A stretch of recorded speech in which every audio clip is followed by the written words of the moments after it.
Olá, eu sou Adalberto Piotti, seja bem-vindo ao Pensando o Brasil aqui pela TV CIE. Minha convidada a pensar o Brasil hoje é a empresária Luísa Helena Trajano. Luísa, seja bem-vinda aqui ao Pensando o Brasil. Oi, Adalberto, obrigada por essa oportunidade, prazer estar aqui com vocês, falando com uma equipe que eu gosto tanto, que é o CIE, que eu tenho em parceria há muitos anos. Muito obrigada. Luísa, me conta uma coisa, você que é tão atuante na realidade, na vida brasileira, conhece a realidade brasileira, como é que você tem visto a nossa, digamos, retomada ou saída desse momento mais duro, desta crise que começou como sanitária, depois econômica, hoje também é uma crise social do coronavírus? Olha, Adalberto, eu acho que como todo mundo, ninguém viu nada parecido na nossa era, né? Digo que eu era uma CEO de crises, que eu vivi todas elas, o Collor resgatando o dinheiro de todo mundo, crise do México, crise não sei da onde, o povo espirrava lá, a gente ia para a UTI aqui no Brasil, crise do apagão, várias, mas nada parecido com o que a gente viu hoje, né? Viu dessa vez. Eu acho que por mais que a gente estava mais ou menos sabendo que o Covid estava na China, que esse vírus estava lá, ninguém esperava da noite para o dia que tudo fosse fechar, que ninguém pudesse viajar, que todo mundo fosse ficar dentro de uma casa. Então, no começo, eu acho que pela experiência, você também deve ter sentido isso, a gente sabia que ia ser uma coisa muito séria. Então, assim, e que era duas coisas era clara para mim, que era sério e que ninguém sabia nada, não adiantava ficar prevendo nada e nem tentando explicar. Eu estou em muitos grupos de políticos, empresários, enfim, de vários grupos que se montaram aí, e quando alguém começava a dar palpite, o confinamento vertical é melhor que horizontal, não sei o que, eu falava, gente, olha, a economia vai acontecer isso, vai acontecer, eu falava, escreve um livro, viu? Porque se der certo, vocês vão virar cartomante, porque realmente não tinha assim, eu fiz um pacto comigo mesmo de viver cada dia, Uhum. de ajudar o Brasil, de tentar me ajudar também, porque eu acho que você primeiro tem que se ajudar. Eu vi que as pequenas e médias empresas iam sofrer muito, porque eu sou muito ligada nelas desde 80, eu sou voluntária do Sebrae. Então, assim, eu vi que ia ser muito sofrido, junto com o IDV e junto com o governo, para acertar as medidas emergentes que tinha que sair, porque todo governo tem que pôr dinheiro na economia, independente de PIB, de receita, de tudo mais, tem que colocar, de déficit público, teria que colocar. Confesso que o governo até que colocou os secretários do ministro, eu estava sempre falando com eles, e colocaram rápido, mas e uma quantia que o Brasil dava conta, mas assim, a burocracia de cadastro de banco, de tudo mais, demorou a chegar até que a Caixa Econômica assim, assumiu o com café, que ajudou um pouco, mas assim, eu fiquei muito nativa, tentando passar para pequenas empresas e médias, o D para, porque eles estavam tão assustados que eles não entendiam nem que férias poderia dar mesmo sem vencida, que o fundo de garantia era garantido. Então, eu fiquei fazendo esse trabalho, fiquei fazendo um trabalho muito grande com o nosso grupo Mulheres do Brasil, e o Magazine Luiza, fiquei muito feliz, porque eles estavam muito prontos para viver, porque tinha 50% já de venda na internet. Então, quando a epidemia veio, a gente estava bem na frente, com 50%. A família tinha vendido um pouco. Nós, pela primeira vez, estava com capital de giro mais papo, porque, como sempre, a empreendedora nunca gosta muito de dinheiro parado, então nunca tive Sim. muito capital de giro, estava com capital de giro, mas a equipe, que eu a quem cumprimento muito, fez como nada disso tivesse, como eles estivessem sem capital de giro, como eles não tivessem digital, e fizeram coisas maravilhosas, tanto na área de saúde, criaram telemedicina em 7 dias, contrataram médicos, afastaram imediatamente todos que corriam risco, ligaram para os convênios, que a nossa equipe não tinha Luísa, dinheiro em para quanto tempo? 7 dias conseguiu fazer toda essa operação? toda essa operação. Colocaram, mas de noite eles trabalhavam, de noite, assim, 3 horas da manhã estavam trabalhando. E, Uhum. não, o que eu achei mais legal, Adalberto, é que eles se colocaram como eles estivessem a zero, precisasse reinventar a empresa para chuir, e aí reinventaram. Então, cuidaram da saúde dos funcionários, eles têm duas coisas, todo dia tem um comitê de saúde que até hoje informa quem está doente, em que estado que está e onde está, com o nome e cidade, não é assim, temos 3 doentes, ou temos 10 doentes, não. Como que está o estado todo dia, cobertura total, contrataram 12 médicos regionais para dar cobertura aos convênios, contratado por nós, e todos os dias eles têm essa informação, e tem também dentro das nossas laboratórios digitais uma equipe de 2, 3 pessoas que informa, junto com a OMS, com a saúde, como que está aquela cidade. Então, por exemplo, Porto Alegre, uns amigos meus passou e falou: você é um ano com a loja fechada do shopping. Quando eu fui saber, eles falaram: porque lá vai ter que voltar, lá não devia abrir, a gente não vai correr risco dos nossos funcionários. Eles têm uma cidade, porque a gente tem mais de 1.100 cidades, né? Então, o pessoal tem muito por estado, então eles tinham cidade por cidade o que ia acontecer, e cuidaram da venda, cuidaram da pequena empresa, criaram o parceiro Magalu para aqueles autônomos que de repente ficou desempregado e não tinha comida para outro dia, Uhum. e cuidaram daqueles pequenos e médios que por não acreditar nunca tinha entrado no digital. E quando você entra no marketplace nosso e de qualquer um, é muito mais difícil, você já tem que ter página, você já tem que ter, Sim, demora um tempo. Eles criaram esse claro. parceiro Magalu, que num dia você sobe a sua vitrina, a sua loja como vitrina do Magalu. Quer dizer, você que vende, mas não é nem marketplace, é uma vitrina do Magalu. E com isso, a gente, 600 mil pessoas entraram para ser vendedor, nós temos 60 mil que todos os dias vendem 1, 2 produtos, a gente tem 30 mil pequenas logísticas, o médio que não estava no digital, a gente tem 10 mil que vende todos os dias, mas mais do que isso, o nosso propósito é dar acesso a muitos do que é privilégio de poucos. Luísa, você fez menção a uma coisa que chama muito a atenção. Não raro se critica as críticas que vêm sobre o Brasil ou sobre o empresário brasileiro, seja ele grande, médio, pequeno, micro, enfim, ou sobre a população, de que as coisas são muito lentas no Brasil, que as pessoas não tiveram acesso. Você está me dizendo aí que com orientação rapidamente se resolveu o problema daquele microempresário, daquele pequeno vendedor que era parceiro da Magazine Luiza e que conseguiu resolver o problema rapidamente e estar no ambiente digital, que foi o que funcionou bem durante essa pandemia. Ou seja, se receber orientação, não tem limite, é isso?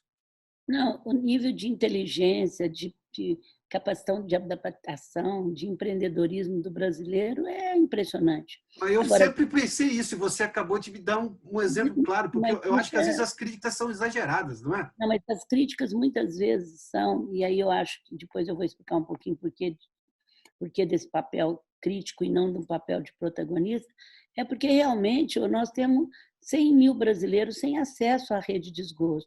Nós temos a maioria das escolas sem acesso ao Wi-Fi.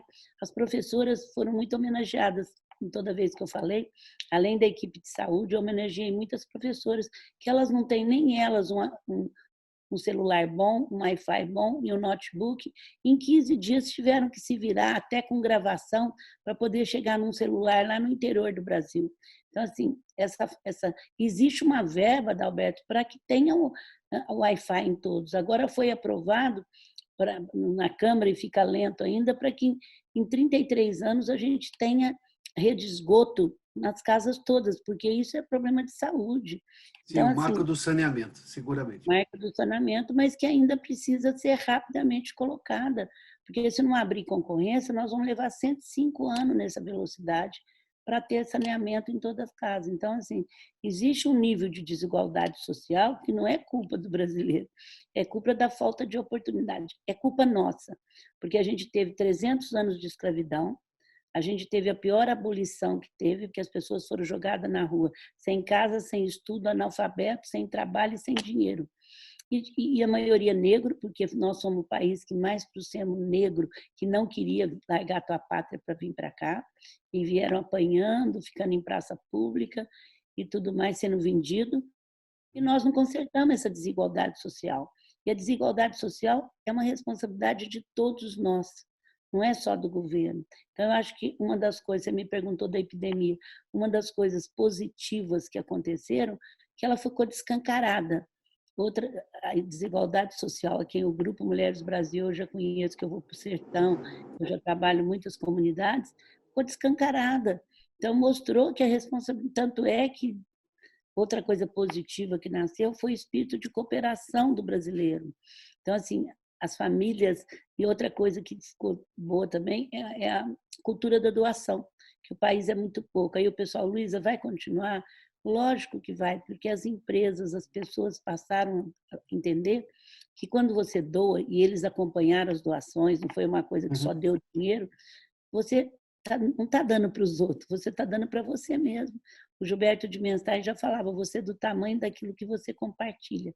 Então, as pessoas se sentiram mais úteis, se sentiram mais participativos. Então, esse foi um dos lados positivos que aconteceu. Sobre a Lu, economia, uhum, pois não.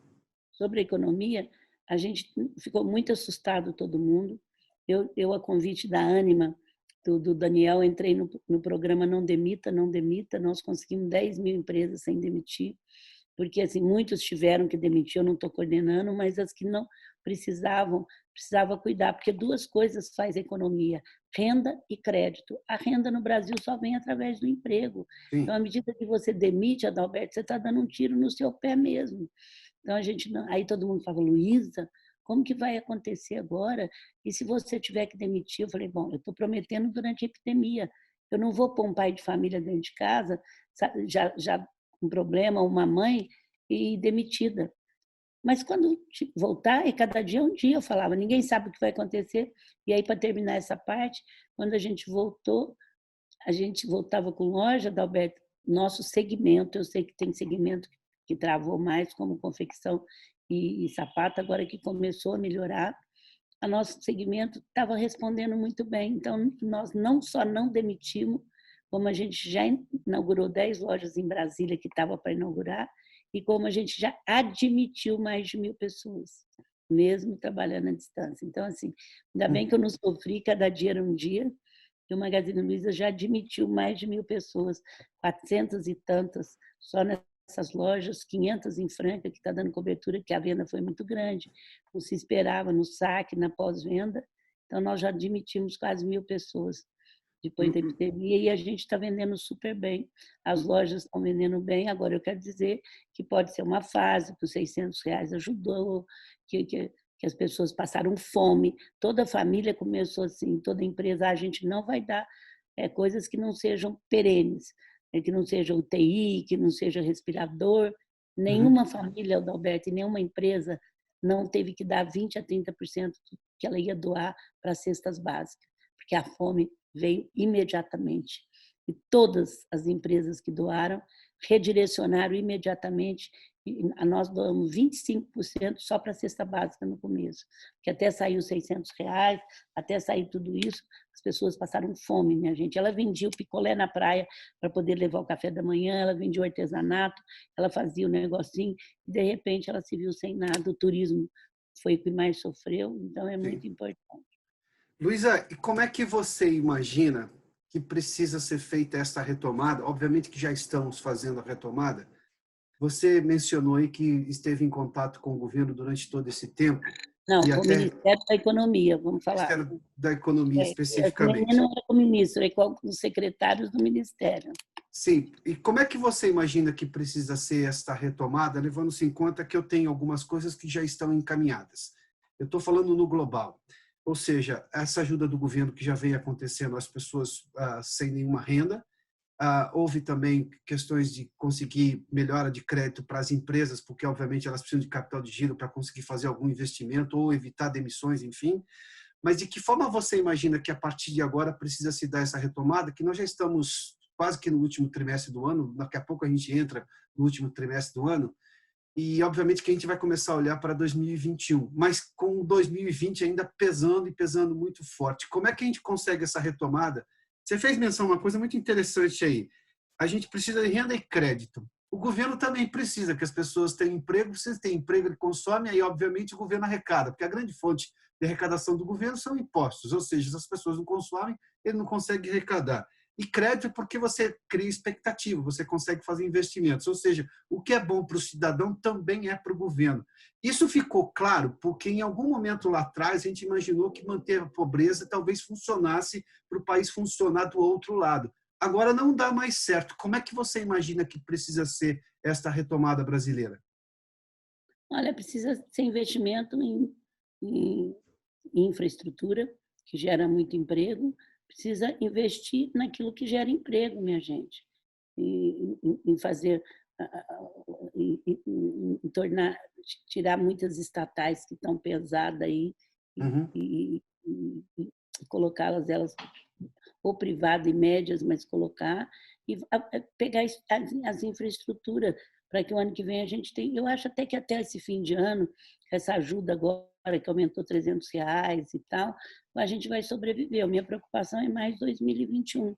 Como é que vai ser 2021? Porque o que aconteceu, Adalberto, as empresas que não sobreviveram já saíram, já tiveram muito problema. Agora as pessoas ficaram confinadas, à medida e até sair a vacina, ainda vai ser um momento difícil, porque nós não vamos ter eventos grandes, tem uma área desempregada aí que é de músicos, de, de decoradoras, de transporte de eventos, tem uma área aí muito séria.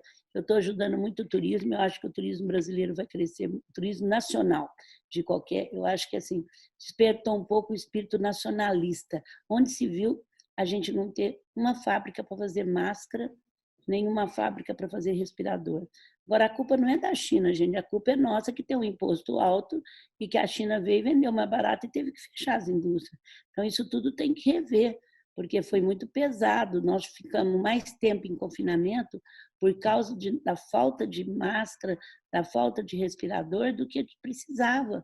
Porque se botasse a pessoa na rua e desse Covid e 30 precisasse de respirador e você chegasse no hospital da cidade e só tivesse 10, 20 tinha que morrer, porque o pulmão em 3 horas vira água.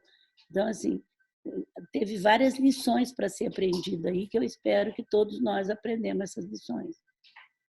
Essa retomada, você imagina que passa por uma mudança muito forte da política governamental, da atual política, ou esse caminho já está sendo trilhado? Você já acha que as medidas já estão neste sentido do ponto de vista de diminuição do tamanho do Estado, que é o compromisso deste governo, ou pelo menos é o discurso que faz o ministro Paulo Guedes, embora haja resistências aqui e ali, redução do tamanho do Estado, sobretudo com privatização de estatais, que você fez menção agora há pouco, melhora no ambiente de negócios, ou seja, com menor burocracia, tem também a discussão da reforma tributária. Como é que as coisas já estão se encaminhando ou precisam ser mais intensificadas?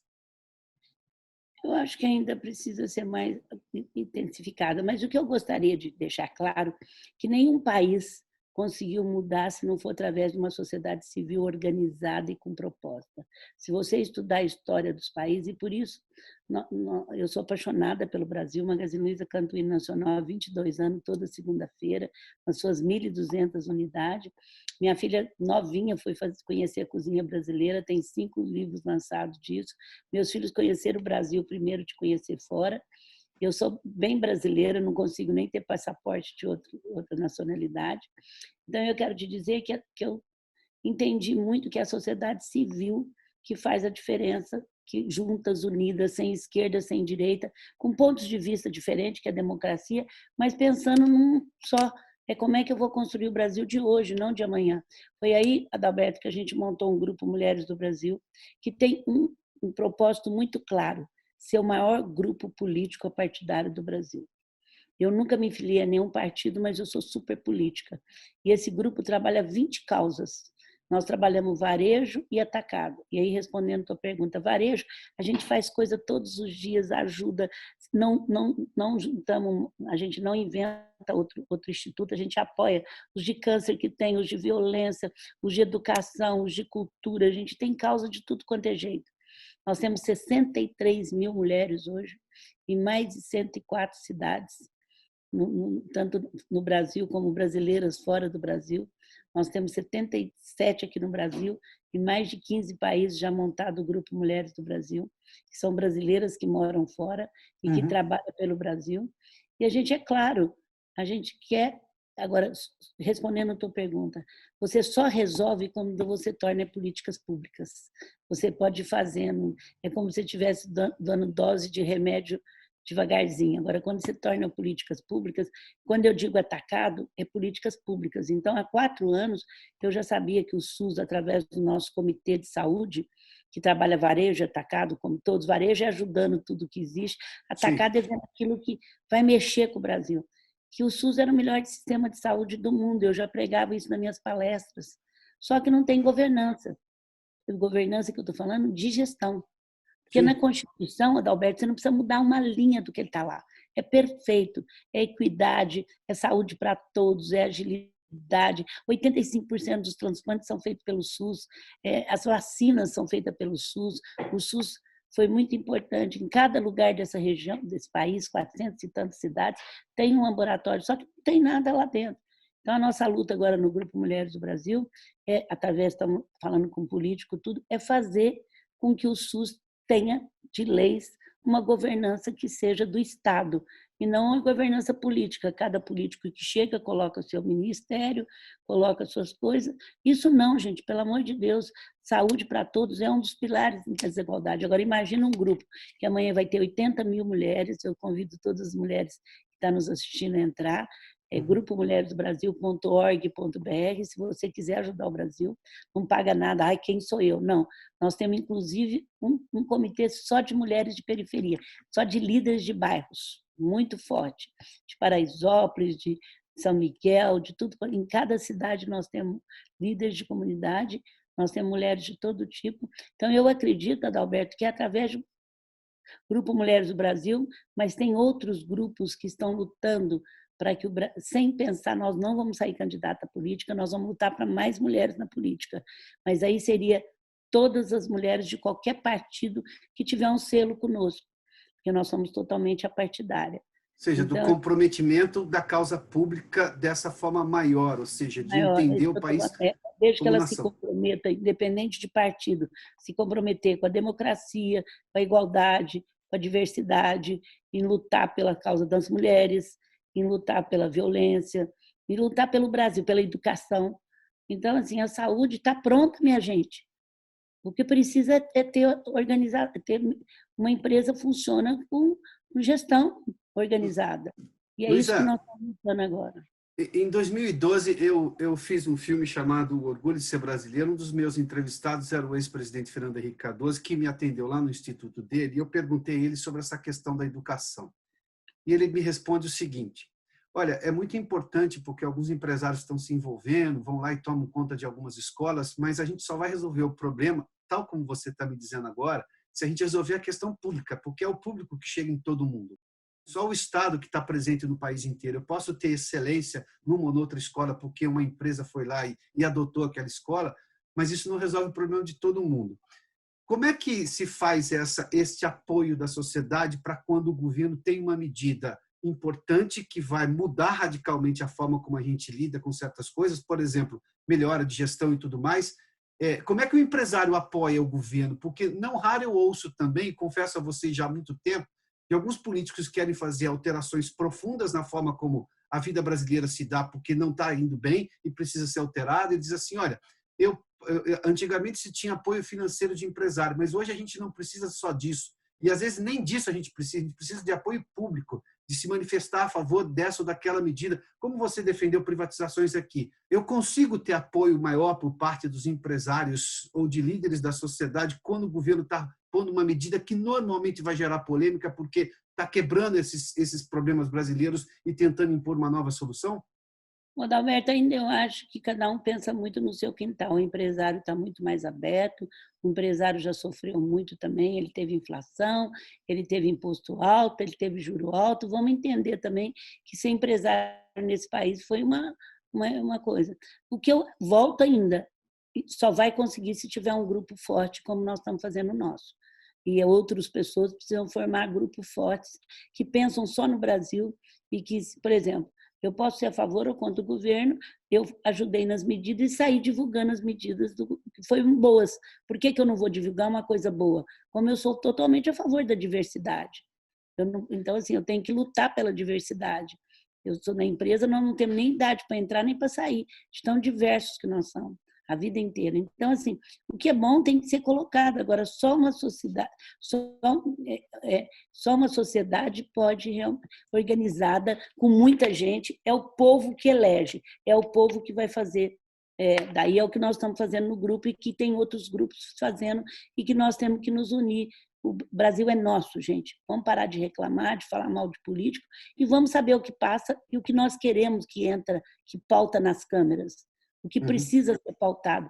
E por isso nós estamos, Mulheres do Brasil, buscou no Japão, estamos fazendo um trabalho grande aqui de fazer um planejamento para o Brasil até 2030, em 4 pilares, né? Saúde não precisa, porque precisa colocar educação, emprego, habitação e saúde. Saúde, eu estou falando que já está pronto, precisa aprovar isso que nós estamos fazendo, para que todo mundo saiba. Entra governo, o Fernando Henrique, a quem eu tenho um carinho, um respeito, todo mundo tem, pediu desculpa de ter feito a reeleição, porque uma das coisas que atrapalha muito é a reeleição.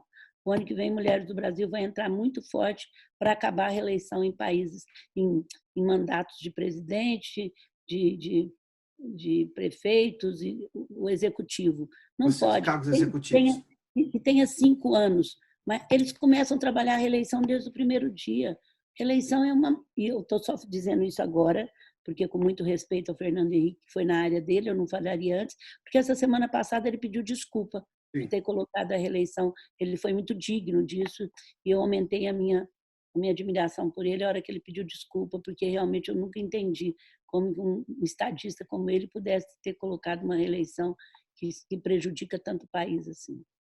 Então, é só a sociedade junta, é o povo, é nós assumindo, é nós sabendo o que passa para poder, sem reclamar, sem xingar e sem colocar mito.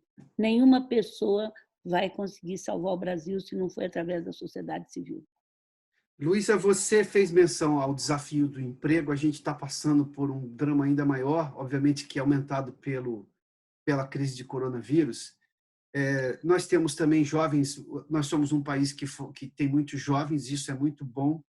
Esse é um assunto caro ao CIE, mas é um assunto caro a todos nós, de como é que a gente treina os jovens para eles entrarem na vida profissional, que vai durar 30, 40, 50 anos, dos próximos anos que ele tiver. Se a gente levar em conta esta situação brasileira, que tem muitos jovens ainda fora do mercado de trabalho, o que você imagina que é importante fazer agora para a gente conseguir recolocar esses jovens? Porque eu costumo dizer que um jovem que consegue emprego é alegria no mínimo para 3, para ele, para o pai e para a mãe. Porque, obviamente, você... E alegria para a sociedade, né? A gente tem seguramente, né? Por isso que eu digo que no mínimo 3 ficam muito felizes ali, porque o pai e a mãe, quando vê o filho encaminhado, já fica muito feliz. A gente tem um grupo de 2 anos junto com o CIE, nós estamos trabalhando, que é o menor aprendiz, porque tem que lembrar daquele que não tem dinheiro nem para fazer o treinamento. A gente sempre pregou que o digital seria uma ótima treinamento, porque o jovem tem que procurar um CIE ou alguma coisa próximo da sua cidade. Eu acho que essa epidemia vai modernizar isso, mas eu acho que o jovem encaminhado, minha gente, é menos droga na sociedade, porque ele não tem onde, a família não tem dinheiro, ele não consegue emprego, é R$100 que ele ganha por semana ou por dia para poder vender droga. Então, assim, a droga atinge os meus netos, os meus filhos, os filhos de todo mundo. Então, cuidar da juventude é também uma responsabilidade de todos. E a gente está preocupado com essa juventude agora, que precisa ter esperança novamente, que precisa ter emprego novamente. E uma das áreas que eu estou mais preocupada é turismo e a juventude. E o CIE tem essa preocupação também, eu estou sempre com vocês, e a gente precisa não esquecer dos jovens de periferia, que são os que mais sofrem. Faltou alguma medida do governo nesse plano para enfrentar o coronavírus que focasse justamente neste jovem aprendiz ou na qualificação de jovens, na qualificação profissional de jovens, até porque há uma necessidade disso? Na época até acho que tinha que acudir. Agora a gente tem que pegar o menor aprendiz que está em lei, e tem muitas propostas lá que esse próprio grupo fez e que nós temos que fazer funcionar para que realmente acode, porque só políticas públicas vai acertar. Então, agora acho que está na medida de pegar o menor aprendiz, que é a porta aberta que abre para eles, entender que tem os jovens de periferia, entender várias propostas que estão lá para que a gente possa fazer valer. Luísa, uma última pergunta, por gentileza. Nós estamos com uma sociedade que se discute e se discute de forma muito intensa. Há demandas de todos os lados. Eu, particularmente, vejo isso como um avanço, porque tínhamos um silêncio muito grande nos anos anteriores e agora todo mundo está disposto a falar. Mas, obviamente, que isso traz uma tensão social maior. Como é que você vê este momento da sociedade brasileira com demandas de todos os lados, de grupos que foram esquecidos pela história, pelo desenvolvimento brasileiro, de grupos que querem ascender mais e fazer o país finalmente dar certo? Eu digo que nós temos demanda reprimida por dar certo no país e isso que me deixa muito confiante. Mas como é que você vê esse momento da tensão social? Olha, eu vejo pelo menos mais consciente, as pessoas se tornando mais protagonista, as pessoas e faz parte. Eu acho que agora já esquerda já entrou, direita já entrou, já faz parte da democracia. Agora está no momento de todo mundo pensar numa coisa só, como é que vai construir o Brasil de hoje. Eu acho que agora está no momento de parar de fanatismo, de parar de raiva. Quem te irrita te domina. Vamos parar de ser dominado por qualquer um dos dois lados e vamos partir para realmente fazer o que nós estamos fazendo, é o que eu estou vendo muitas pessoas fazendo, e essa discussão faz parte do processo de consciência, faz parte, mas nós ficamos muito tempo, ou nós somos colonizado ou colonizador. Agora a gente tem que saber assumir um papel de protagonista desse país e assumir que o Brasil é nosso, não precisa ninguém vir aqui colonizar nós, e nem que nós somos nós mesmos, e a sociedade civil tem que assumir esse papel. Luísa, brigadíssimo pela gentileza aqui comigo no Pensando no Brasil. Felicidades, viu? Obrigada, Adalberto, obrigada a todos vocês, e que a gente acredite nesse país que é maravilhoso, que tem um clima maravilhoso, que não teve guerra, que tem um povo lindo. O que falta é a gente parar, nem parece que é no Brasil, assumir as coisas boas e assumir o Brasil como o seu. É isso que falta para nós. Vamos lá junto, gente, se une a algum grupo forte que está pensando no Brasil, mulheres se unem a nós, é muito importante. Parabéns ao CIE pelo trabalho, a gente já está junto há muito tempo. Obrigada, Adalberto, parabéns pelo seu programa do Brasil aí. Obrigado, saúde e sucesso, Luísa. Até mais. Obrigada, beijo para todos.